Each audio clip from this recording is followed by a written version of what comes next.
Proverbs chapter 11 and verse 12 tells us basically, we need to be a good neighbor. And so if you're not being a good neighbor, you're lacking sense. In fact, it tells us this way. In Proverbs 11 verse 12, it says, he who despises his neighbor lacks sense. He who despises his neighbor lacks sense. Now think about that just for a minute. He's your neighbor.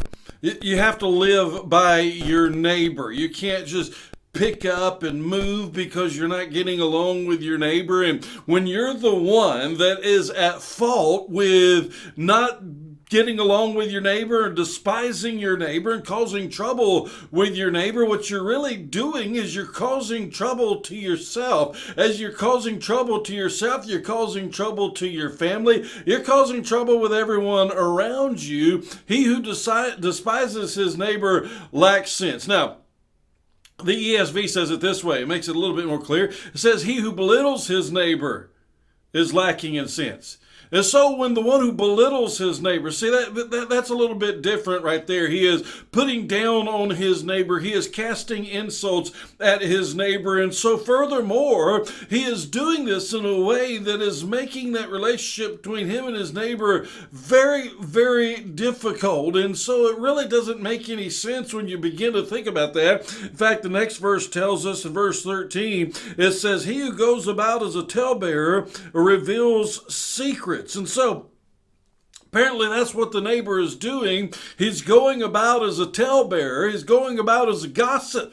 That's what a talebearer is. He's going about as a gossip. Hey, you know what my neighbor's doing? You know what they're up to? You know what goes on in their household?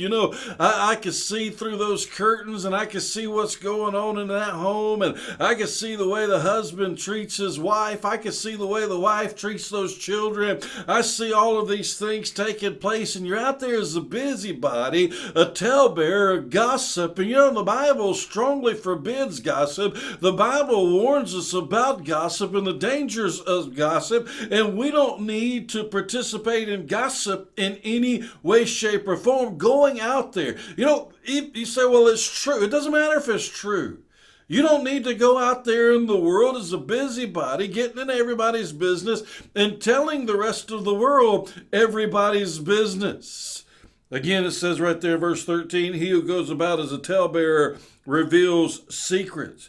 So back to verse 12, it says, he who despises his neighbor lacks sense. He's lacks sense. You're dull in the head. You're not thinking clearly. You're not operating clearly. You lack sense. But then it gives us the flip side of that coin. In verse 12, it says, but a man of understanding keeps silent. A man of understanding keeps silent. The flip side of verse 13, but he who is trustworthy conceals a matter.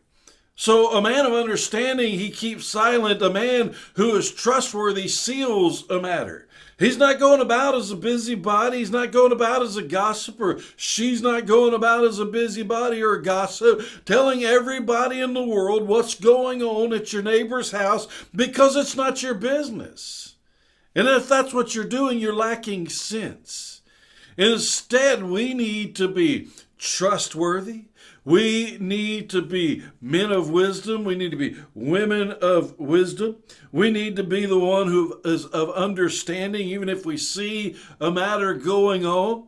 Of course, if it's something illegal or, children are being harmed or something like that is taking place, the wife is being beaten, then you need to tell the authorities about that. But you don't need to go around as a busybody, tell everybody everyone's business.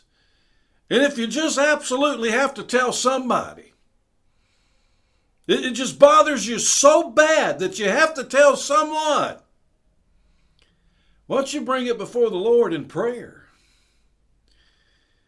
And as you bring it before the Lord in prayer, it may very well be that God puts a burden on your heart to actually love your neighbor rather than despise your neighbor.